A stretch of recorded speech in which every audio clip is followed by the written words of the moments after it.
each and every one that's here, Father God, that's under the sound of my voice. Those who may not be here, may the reason I pray that you touch them, whoever they may be. Father, all that are sick in their bodies, with aches and pain, Father God, this is not your stripes, they are healed.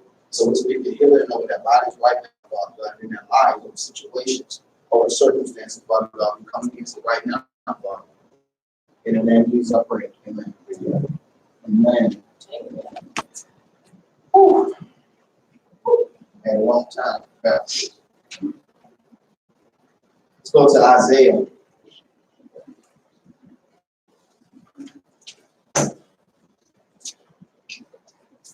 Start in chapter 3.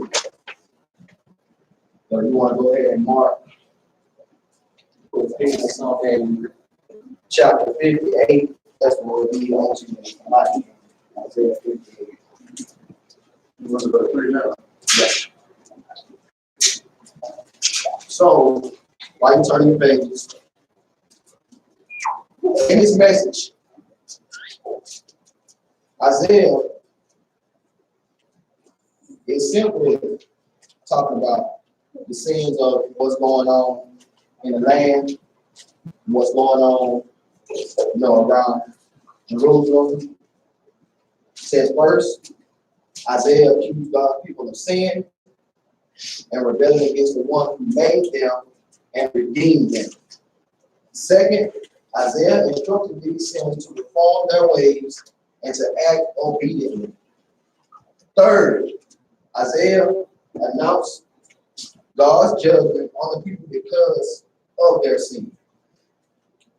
So, just the background of what's going on, we're going to really relate to what's going on in the land today. And even in some of our personal lives and things that we've dealt with, and God has brought us from. So, and that is Isaiah chapter 3. It's really the background of it's talking about Judea and Judah and the wickedness and everything that was going on in the land of Jerusalem. It starts out by saying, we're in Isaiah chapter 3, verse 1. For behold, the Lord of hosts, who will take away from Jerusalem and from Judea the stay and the staff, the whole stay of bread, and the whole stay of water. So what's going on is so much going on in the land that God has had to strip them, had to take them away, break them all the way down. He said, the mighty man and the men of war, the judge and the prudent, the judge and the prophet and the prudent and the ancient. He's talking about every class, young and old, prophets and all. He said the captain of 50 and the honorable man and the counselor and the cunning artificer and the eloquent orator. And I will give, and this verse right here really stuck out to me because what's going on, God said he called the young because the wise will call the young because they're strong and they're wise and the mid because they're wise. But the thing about it is we have older saints that's been in this walk for a long time.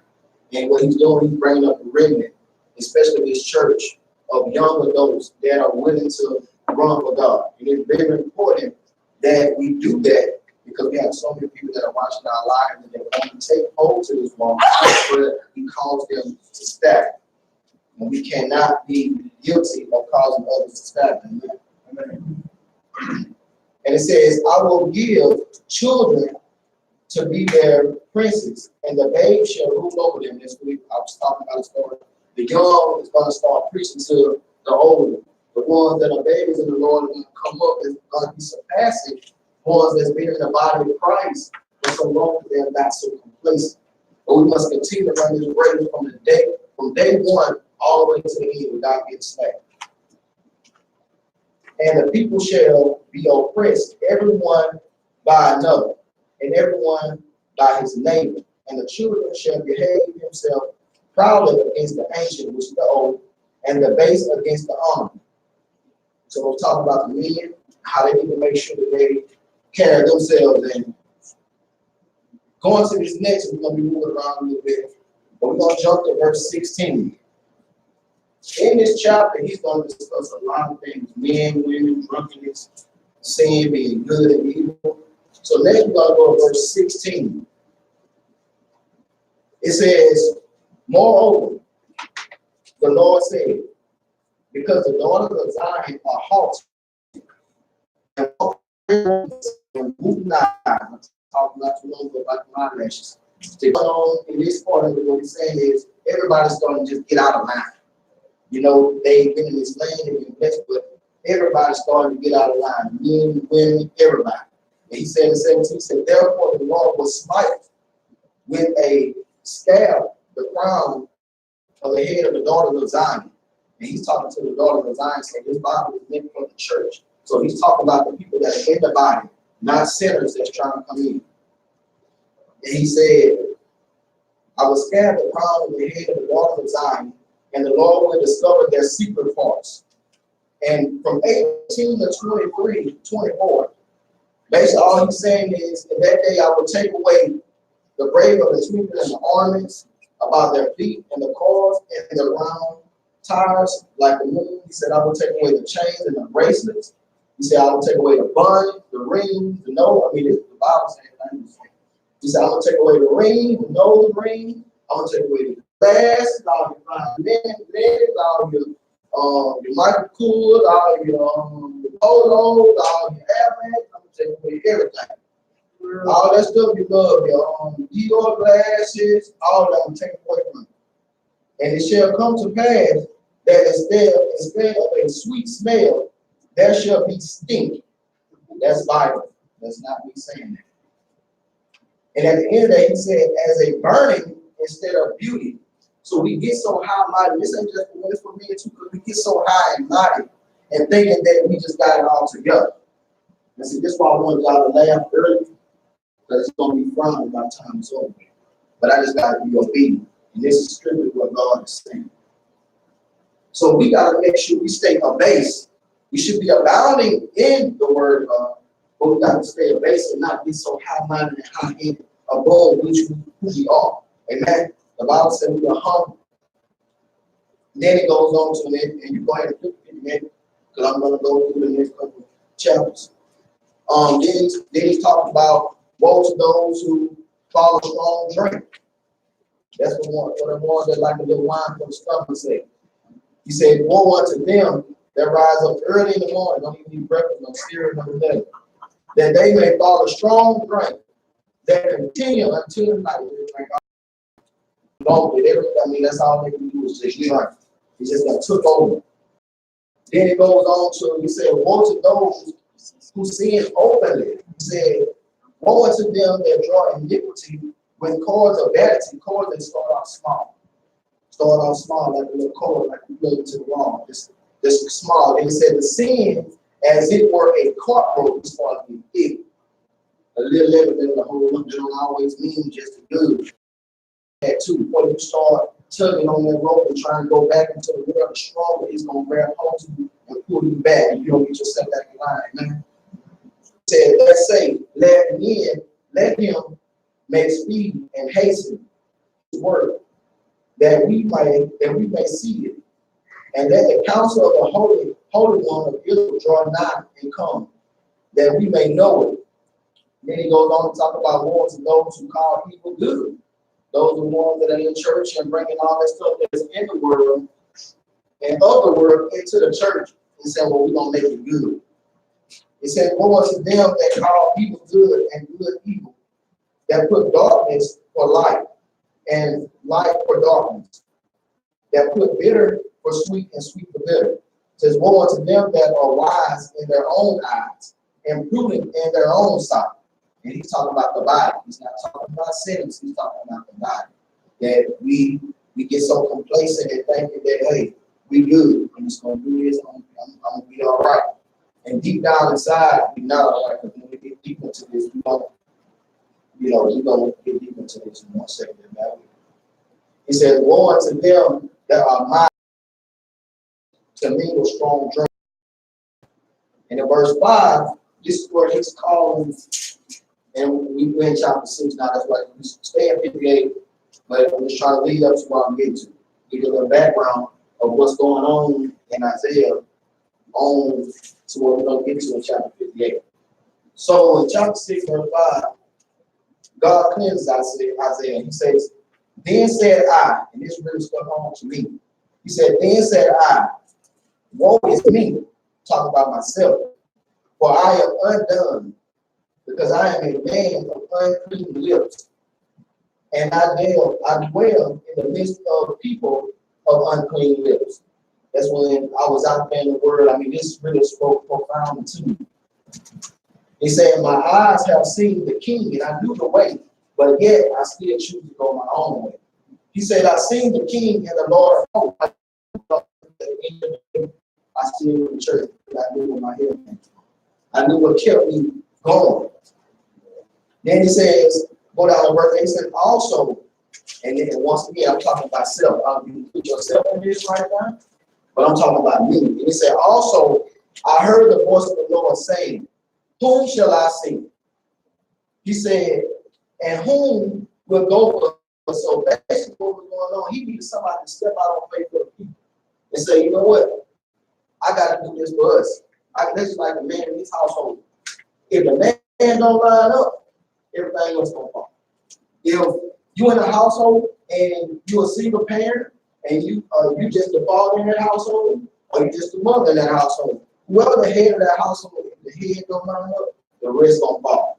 That's Bible. That's not me. He said, also I heard the voice of the Lord saying, whom shall I send? And I will go for us. Then said I, here I am, send me. I said, Lord, okay, I'm ready. Send me. When Pastor was thinking about this church, he said, send me. I'll go. I step out on faith. He stepped out, and he calling us to step out on faith. We can't sit there and be so complacent and laid back. We got to step out because it's people that need us. It's people that watch us. It's people that follow us.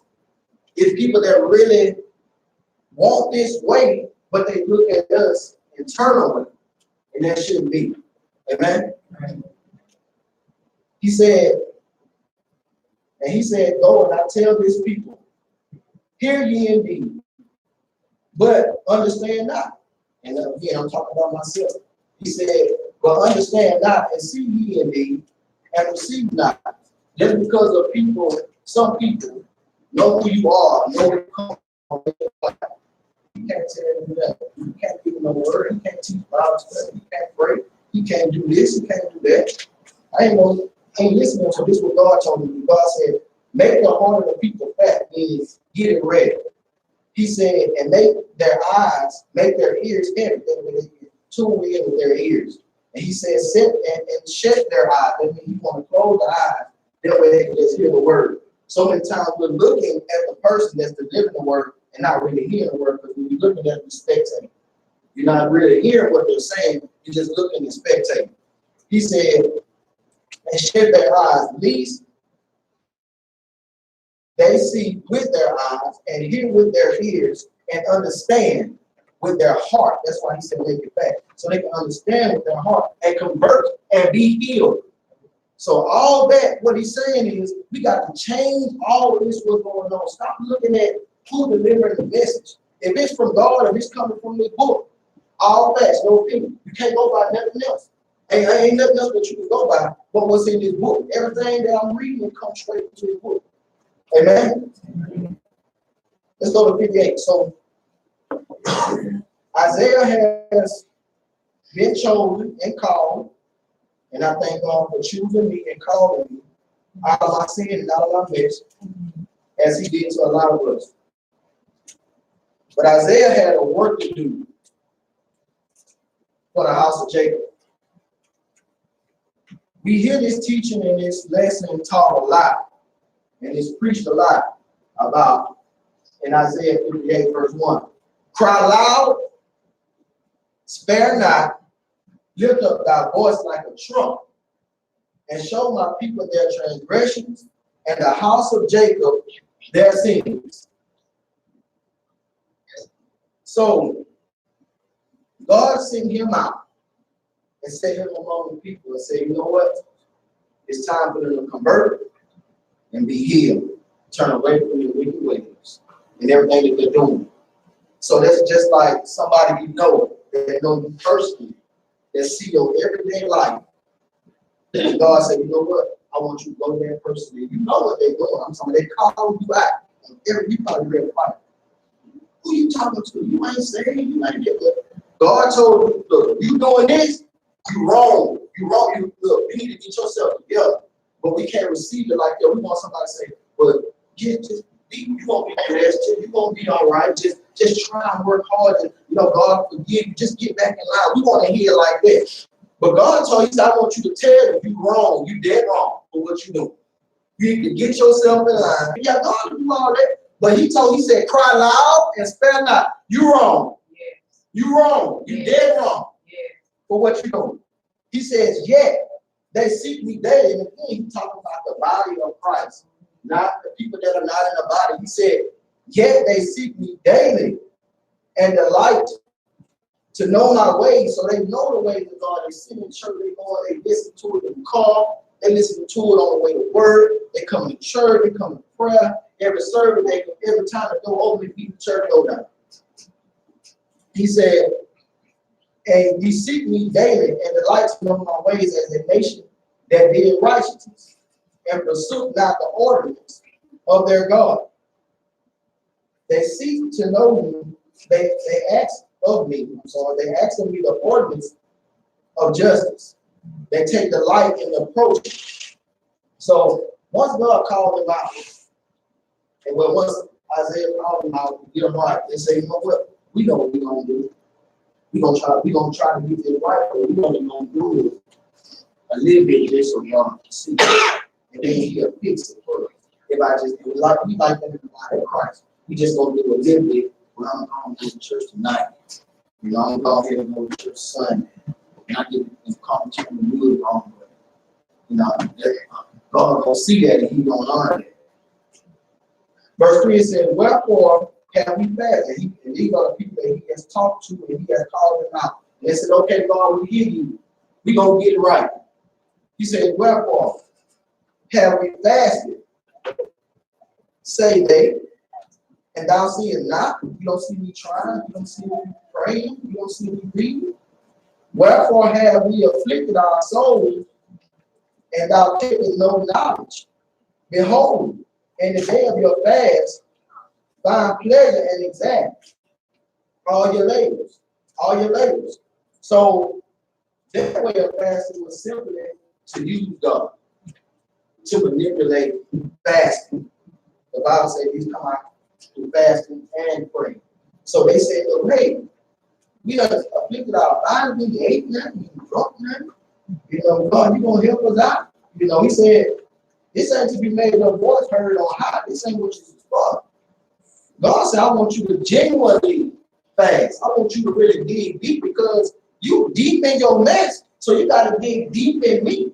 You got to make sure you can come up out of that mess. When you dig a hole, you can't just come out of it. You got to come all the way out. And then when you come all the way out of that hole, you got to fill that hole back up so you won't fall back in. Because that's what's happening these days. We shoveling that, we coming up out of them holes, but we ain't covering them up.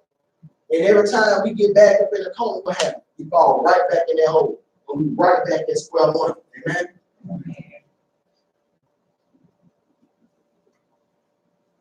Verse 5. So after they decided to do their way of fasting and wanted God to see what they were doing, and like I said again, it's just like in the body of Christ, we want to do enough to get by. We got to stop doing enough to get by. And so basically, what they did, they said, well, we fast, but the Bible said you must fast and pray. That's the part that they missed. They said, well, God, we done did this, we done did that. Now, one time, then they say, we prayed. Isaiah told them, look, you need to convert and be healed. You need to do all of it. You need to pray, ask God for forgiveness, and then start getting your body and your temple back ready. But first, you got to ask God to forgive. You got to come to the throne of grace. Amen? Verse 5, it says, is this such a fast that I have chosen? And like I said, this is what God is telling them how it should go. He said, is it such a fast that I have chosen? A day for a man to afflict his soul? Is it to bow down his head as a bulrush and to spread sackcloth and ashes under him? Wilt thou call this a fast, an acceptable day unto the Lord? Or are you doing this just to say, I did it? Is it coming up to God and acceptable? Is it pleasing unto him? You know, are you just doing this because what the Bible says, if I fast, you know, stuff come through? God said, no, I need you to do all of it, because it said in verse 6, he said, it's not the fast, it's not this the fast that I have chosen, and to loose the bounds of the wicked. Yes, that's my way of fasting. He said to undo heavy burdens. Yes, that's how you do it, through fasting and praying. He said, and to let the oppressed go free. Yes. And to break every yoke. Yes, that's what his fasting and praying does. Not just fasting and say I did it that way because you used God to the and God ain't praying. I mean, come on now. I mean, that's just like you and your friend, you know, you trying to get over on them. You know what I'm saying? Man, I know they like Chris bringing me a hamburger. Man, I know you don't like that hamburger, but I ain't gonna put no cheese on it. What cheese is it? What cheese is it? I'm just, you ain't gonna play me like that. I like cheese on the burger. But it's the same way in this. What he's saying is, you fasted, but you didn't pray. You didn't sin. He said that these kind come out through fasting and praying. Oh, you cannot do one without the other. Amen? Amen. In verse 7,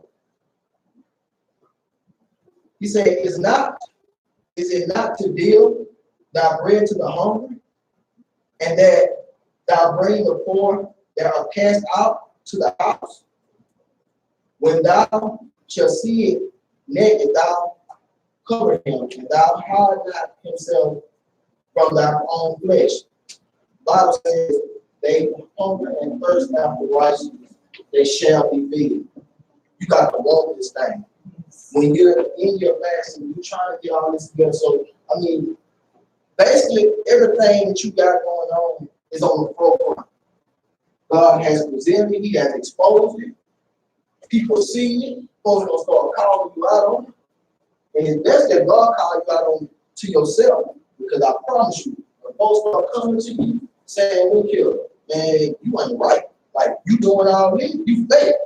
Man, come on, man. You know, I mean, what do you do about that? God said, that's what we gonna do. You gonna stop. You ain't gonna pray, but you gonna say, I'm gonna pray for you. He ain't gonna say that. But that's what they gonna say. Nah, I'm gonna pray for you. That's what they gonna say. They're not gonna say that, you know, you gonna be mad because people are calling you out, man. And that's what God told him to do to the house of Jacob. It got to stop. At some point, this has got to stop. Whatever that we're dealing with in our life and our walk, that's a hindrance. It says also in verse 8, he says, then shall thy light break forth as morning, and thy health shall spring forth speedily. So that's mental health, that's physical health, that's spiritual health. Once we get on the track that we're supposed to be on, God said, I will bring forth speedily. Don't sit there and do a little bit of I'm just going to do this. But then you did it for 5 minutes, but you feel better for 5 minutes, then the next 5 minutes, you're back in the same spot. This is a 24-hour, 365 days a week walk with God. We cannot take one day off. I'll pay you for 4 days, you're going to be mad. So imagine how God feels. You want me to give you full-time blessings. Count said a lot too. You want me to give you full-time blessings, but you only serve me part-time. How many of I know, man, when I had just got out of my wreck, I had that wreck a few years ago. Man, I went out that cut bread. Like, I went all the way 100%. So I look back at them like, I'm talking about head still kind of swollen, back hurt. I'm not even a lawnmower to eat, chasing a dollar. But how much more should I run this race for God like that? Even if my lowest point, how much more will I run this race for God? When I fast, will I dig in? Will I say, well, I'm just not going to eat, or I'm just not going to drink, or I'm just not going to watch TV? It ain't, I mean, you have to solely give yourself over to God during that time. Not partial, whole. The Bible says we have to eat the whole roll, amen? And he said, then thy light break forth as the morning, and thy health shall spring forth speedily, and thy righteousness shall go before thee, and the glory of the Lord shall be thy reward. So going back to verse 3, it says, you know, they were talking about saying, man, that's all the religions did these to manipulate them. And everybody, we got to stop doing it. We have to stop trying to manipulate them and have serving him and have everything what we got. If we move, in him we move and have our being. Every step, every breath we take is in him. We believe that. We stand on that. And you wonder why people are in the world are sitting back looking at us and still haven't come in yet. How often do we check our own walk? How often do we check our own way of living? How often do we, I ain't on the book, but how often do we check our page? How often do we check our Instagram to say, is this? Because social, I understand anybody can see the stuff, right? But they got their friends, what? I don't know how to do it. So they got the friend who see it, right? Okay, anybody can scroll and see it. So in public, he told them, stop. I see you. He ain't say, oh man, let's pray about this. Yeah, do that. He said, it's time out for that. It's time out for all that trying to bathe their folks. But guess what? They'll come on in there, get paid, and right back out. They're not fully being healed. They're not fully being delivered. They're not fully being set free because we're pacifying saints in the word. We're pacifying saints in the body of Christ because we don't want to offend nobody. We don't want to hurt nobody's feelings. We don't want to come across wrong because we're supposed to be saints. Yeah. He says, cry loud and spare not. Yeah. Tell them what they're doing wrong. I know a friend of mine, he always say, look, open rebuke is better than secret love. He stood by that for a long time. But the same measure, the same thing that come out your mouth, you got to be able to accept it and then come back to your front door. That's the thing about it, man. They're just like, that's why he said in the other chapter, look, we got to close our eyes and listen with our ears. We can't sit and look who delivered the message. Because if you do that, you won't receive it right. You will not take it in. You will not understand it because you're so much of a speculator and you're not really understanding. So I have to check myself. Let me sit down. Let me focus. Let me get in line. When I look at my children, what they're doing, what they're not doing is in me. Because the head has to line up. I heard Mama Meek say it one time with her church. How in the world you gonna come to church and leave your shirt at home? You go to heaven and your shirt go ahead. That's scripture though. You come as a family. We are here together to grow. We are here as a body. Many members that have branched out to do the work of God, but we are a body that comes together. If we go somewhere, we go together. We go eat together. We go do this together. I can't sit back and watch my kids, even when they grown now. But at the end of the day, you know better. If you walk in my house and you sleep in that bed, then I pay bills in. I don't care what you did that night. You getting up. If you got to come in here with slides on, you coming. You coming. Because until you get in your own house, you do what you want to do. But after that, as long as you in my house, the Bible says, for me and my house, we don't serve the Lord. As for me and my house. So I can't sit back and let myself fall by the wayside. And while he doesn't even for our loved ones, they got really easy for our loved ones. They're watching our lives. Yeah. How many of us can have our loved ones that can sit back? If I went to one of your loved ones and said, what would they say?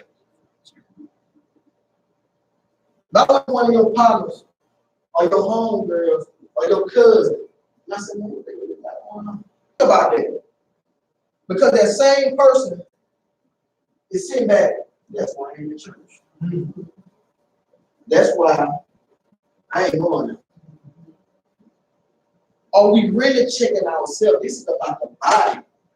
He told to call out the house of Jay. He told to call out the church. Because the church gonna be judged first. He gonna come in here first. Amen? Amen. Verse 9 says, then shalt thou call, and the Lord shall answer. Thou shalt call, and he shall say, here I am. If thou take away from the midst of the yoke and the putting forth of the finger and speaking vanity. So basically what he said, I got to hear myself. So basically what he's saying in that, let's go to verse 10.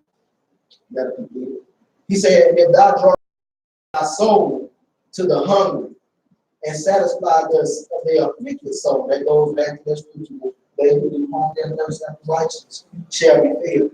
He said, and satisfy the afflicted soul, then shall thy light rise in obscurity, and thy darkness be as the noonday. So basically, he's going to say he's taking that stuff out of the darkness into the light. And the Lord shall guide thee, continue and satisfy thy and dry, and make fat thy bones. And thou shalt be like a watered garden. And all this in the book of Isaiah, he was calling out everything that was going on. Even down in 58, he said, you know what, I'm going to send somebody, I'm going to raise up a people. I'm going to raise up a man of God, I'm going to raise up a woman of God that's going to really hold up a standard for me. But I got to have that person to be bold enough so when they see somebody doing wrong, tell them. And the worst one that you don't want to hear from is the one that's remain right in the edge. Imagine your spouse, you laying down. They look at you like, I know you ain't talking. I mean, you got there to say something to me? Really? My God. You know, I ain't gotta say, I don't know what's wrong with it, you know. You want to get in it? Just the other day, you did it. Oh, but you gonna act like that and that? People calling you out, man. I mean, this is the vibe though. Like, it's funny, but it's serious. Like, I'm serious. Like, go back to what I said. What if I go to someone with a phone? I'm talking about folks that don't see you. Yeah, I mean, I know everybody post everything, whatever they do, but I'm talking about folks, the stuff that you don't post, folks that you think folks ain't seen. When you think you're going across the bay to get away. You know what I'm saying? When you think you don't shoot in Mississippi to get away.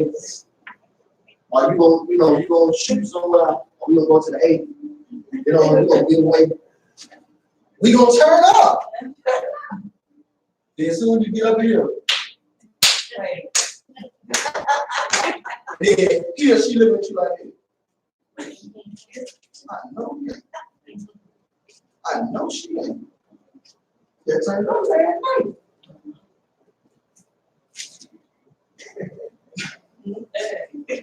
Come on. Help me, Lord. Help me, Lord. I need your help. Help me, Lord. Help me to walk right. Help me to talk right. Help me to live right. Help me, Lord. Seriously. People of God, those who are watching, it is time for us to get on track. It is a must that we do that, man. You don't want to have these people blood on your hand, man. Yes. I mean, you know how many pastors have passed on and went on, but when they left it, they had blood on their hands. because they try to spare feelings. How many times we try to spare feelings for our loved ones and Pat, oh, come to church. No, like, look, man, you tripping? They go to church. Like, no, look, hey, I don't want to hear all that. Put the bill down, they go. You know, now you ain't going out tonight, no, because you got to get up to church in the morning. I mean, it's time to just, we bold about everything else. We ain't going to let nobody talk to us in any kind of way. Oh, I know he did. Y'all know some fighting women. They won't even say, I ain't did nothing. You was finna say something. You know, went upside the head. What if God did you like that though? What if God did you like that? Walk. Yeah, Lord. I mean, you with it. But let your spouse say, I'm tired of work. I ain't been at work all day. Well, you just go, I'm gonna wash the dishes.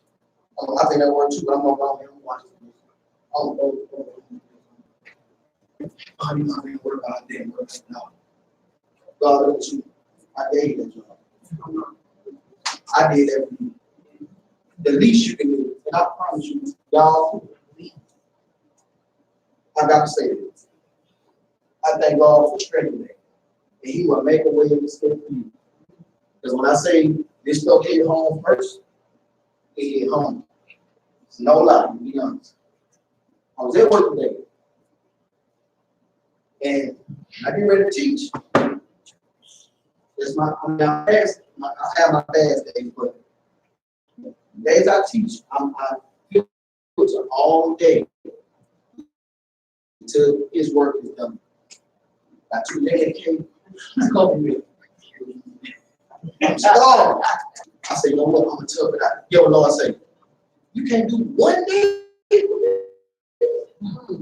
I'm talking about me. I ain't talking about that. I'm talking about me. Come on. Yes, yes. The same measure you meet a man, the same measure you make that one to you. Yes. So God sent this to me, but I can't give that back to Him. I'm talking about myself. Yes. But I'm hungry, y'all. I'm serious. And I promise you, customer walked in. And out of obedience, because I'm like, man, I'm just sitting out like in my desk.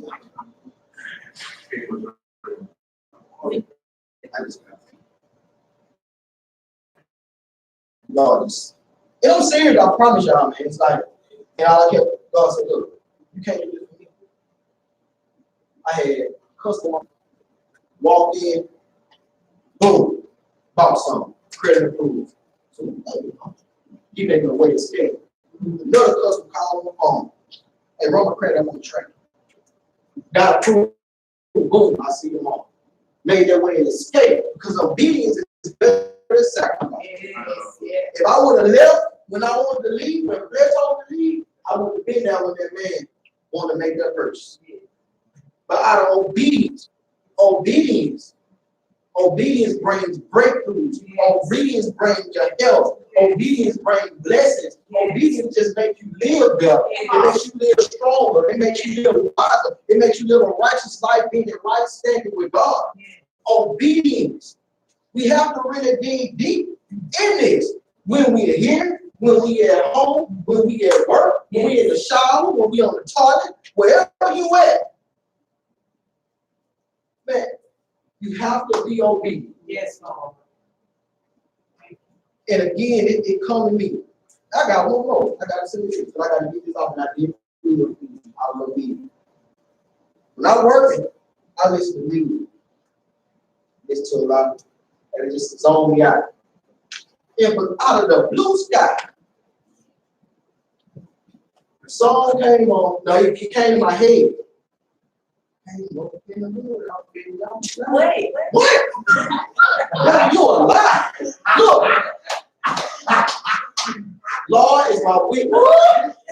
You gotta be honest with yourself. You gotta be honest with yourself. See, they don't know what that is before I know what they're talking about. But I'm going to tell you why.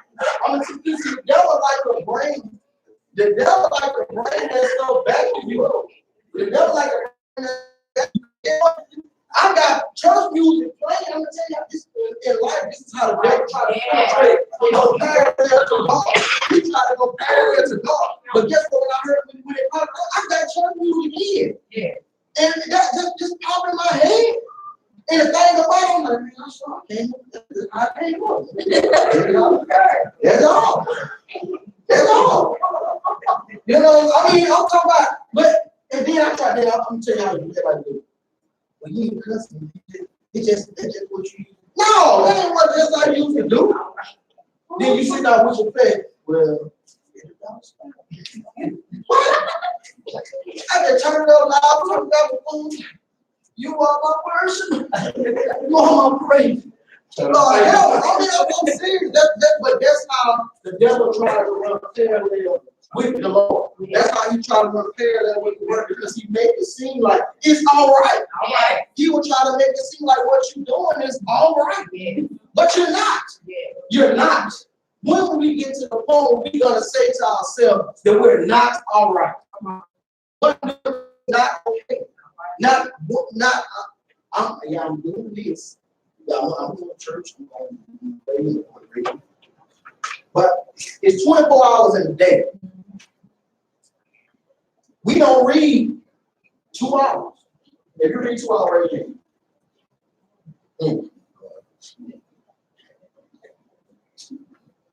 I'm serious.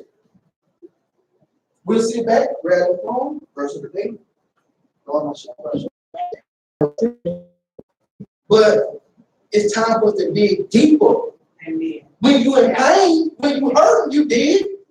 When you need something to happen for you, it's like what God was saying about them. Well, I'm just going to do this because I need you right now. You manipulating God. You using him for what you feel he can do for you at that point in time. Whatever you're manipulating him, you're using him. And you can't do that. And God sees that. So at the end of the day, what happens is once we start to get ourselves on the right track with God, we got to stop manipulating him, because if we're constantly praying, if we're constantly fasting, if we're constantly reading, if we're constantly standing in his will and his way, when stuff comes, it's going to be all right. Yeah. We ain't got to try to dig a little deeper because something going on. We ain't got to, I'm going to fast. I normally fast half the day, but I'm going to fast all day today. But I'm going to drink a little water. I'm going to drink coffee. People think they still drink coffee because they kind of take that feel away from them. I'm guilty. So you can't drink water and coffee? However, it's the fasting is afflicting the body, taking away whatever the flesh wants. Now, some people, they just don't eat. Some people, they just don't drink. Some people, they just don't do it. They just don't do that. But the old saints, he ain't do nothing. You didn't do nothing but pray and read. If you was at work, you meditated on God. I'm guilty. I drink water. I'm trying. But I didn't eat. I didn't do the norm. That's what getting away from your normal, getting outside of yourself and getting in God, which we should always be in God, but that's taking that time to purge yourself, to purge your temple, to purge your body, your mind, everything. When you're purging, you're cleaning it out, taking that bleach and putting on.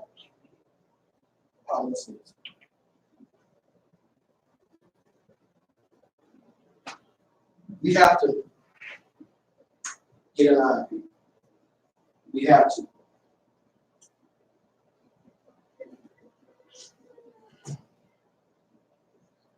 Today is the day. Okay?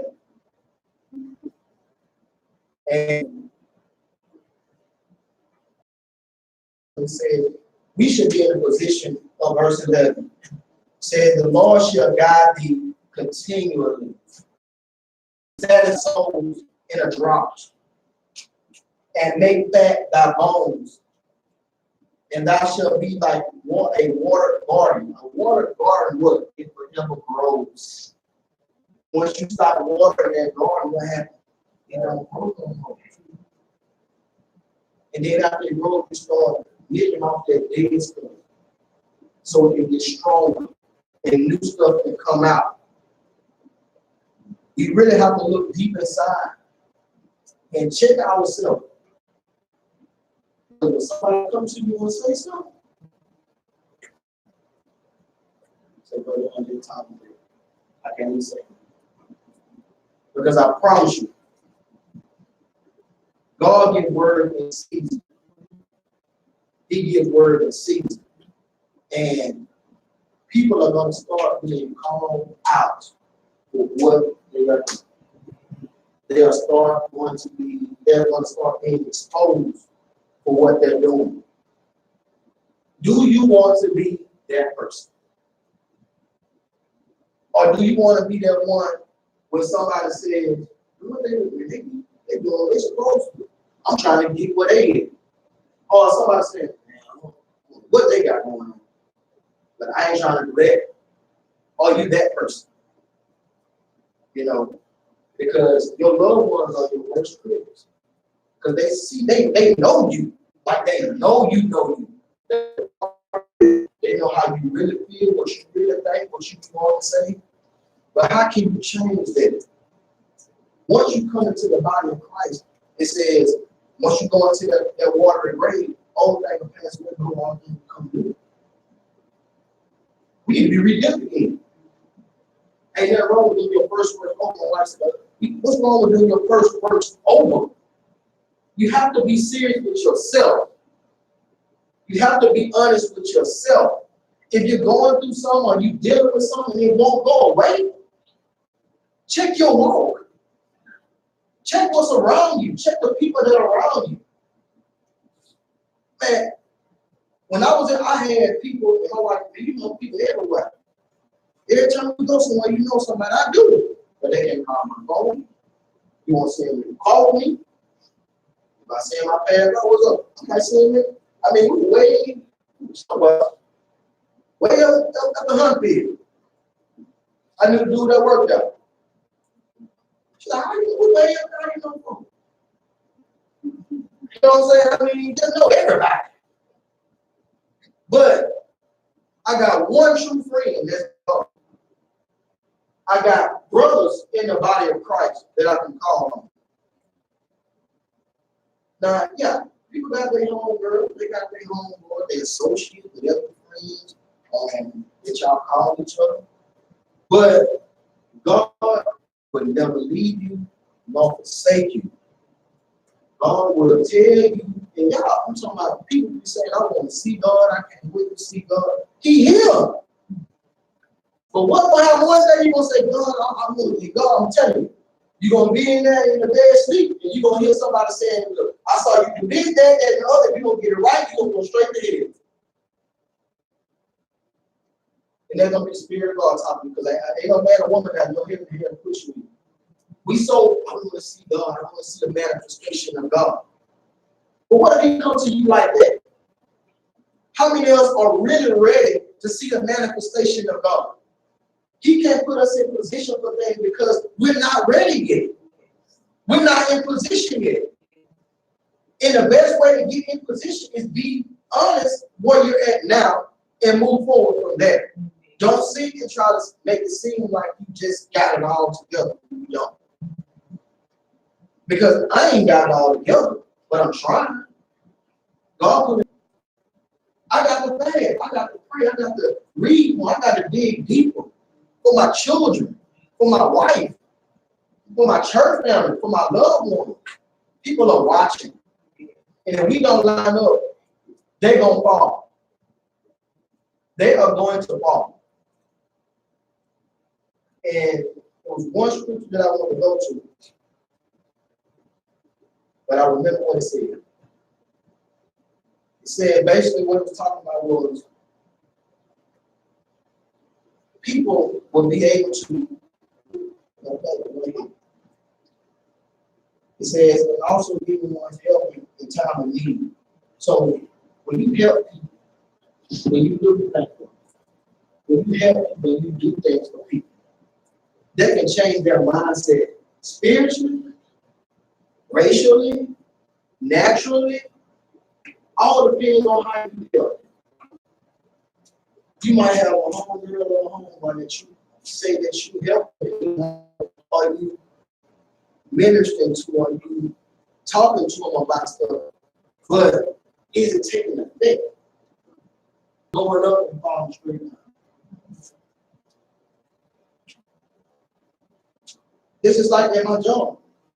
Other races coming in, dealing with me and seeing me in there. I didn't start telling the Bible saying, look, close your eyes and just listen to what I got to tell you. Because if you look at me, you might not receive. I'm trying to help you out of your red pride. But just because of who I am in stature, you don't receive. And it's the same way in the body of Christ. That's just like if somebody walked in out the street and said something like, man, God said, man, you do what you're supposed to do, you get it right. And you want to look at him like, you ain't go to church. Or you gonna be like, God said, I will use the out of mouth of babes. He said, I make the rock cry. God will use anybody. Yes. Drunk folks, we do the whole preaching. Preach. Spit out scripture. I'm talking about verbatim when they drunk. God will use anybody. And the reason why he does that, because you can't sit down. I know Pastor Rocky always say in this scripture, because that same one that you think that ain't it. The Bible says, we should entertain an angel unaware. That could be the spirit of it. Might be somebody homeless coming to you. They would ask you for the number, they got something to tell you. And some of us so funny at if somebody else something to tell you, oh, we receive you. But let your spouse tell it to you. Who you talking to? You don't let yourself. But if somebody off the street comes to you, man, you right about that, man. Man, I feel you on that. But then as soon as someone right there next to you, say, man, that ain't right, you like, close your eyes and listen. Listen. You cannot, even children, they say things. And you wonder why it's being said. You know, I mean, we have to check ourselves. Because I don't want to see nobody don't got busted because somebody told you wrong. You are a liar. You are fake. You are not real. You going to hell. Like, just blunt with it. Because they're not saved. They just going to call you out. But the body of Christ is like, let's pray about this. That time is over. We know better. You ain't children. You grown folks. You get up and go to work you supposed to. Oh, you take a bath you supposed to. You don't want to go any kind of way. You're not going to catch that check. You need no help doing that. So why aren't we that way in the body? And that's even as babes in the Lord. When you're trying to get it right, just start putting away. This thing it's a slow race. You take it day by day, step by step, hour by hour, minute by minute. I told a friend of mine one time, I said, if you take one guard and take two, the next day you might take two more steps. You might take 3 steps, and you might fall back a step. But the key is getting back up and regaining that step and take another step. We have to continue to try each and every day. Amen. Amen. I pray that ourselves before somebody else. Because we're in a time where people check for. And people are getting checked, some people get shot. Because of what somebody said. But if it's real, what you get mad for? That means honest, what you get mad for? Just receive it and get it right. Amen? Amen. I want everybody to come on.